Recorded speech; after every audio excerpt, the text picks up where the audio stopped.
E aí, gente? Tudo bem? Então, hoje eu vim aqui fazer um vídeo que se chama Frio. Isso, frio.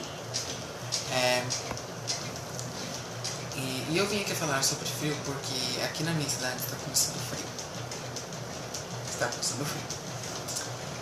E eu vim aqui pra falar que eu adoro frio, porque frio é uma coisa muito boa.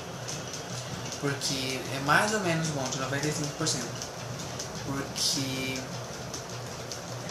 o frio, gente, a gente fica no quentinho, embaixo da cobertinha de televisão, mexendo no celular, comendo bolo, bebendo leite quente.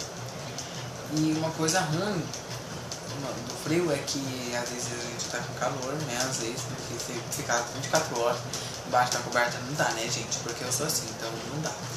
Eu fico com calor, começo a ir no ventilador, depois que o frio aí eu cobro da minha cintura pra baixo. Tá? Eu sempre sou assim, mesmo quando eu vou dormir, eu ligo o ventilador, mesmo no calor, eu ligo o ventilador e cobro da cintura pra baixo. Tá? E frio, gente, é uma coisa boa e também coisa ruim, porque a gente pode ficar gripado, não pode tomar gelada, não pode tomar sorvete, não pode nada. Então, isso é uma coisa ruim do frio.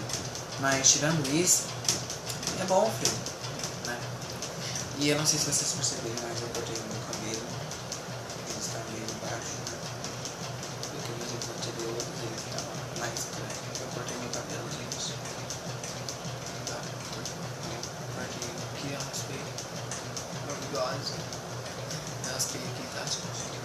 Não sei se vocês já perceberam, mas eu tenho e... Não sei se dá pra vocês verem, mas eu rapei. Tá?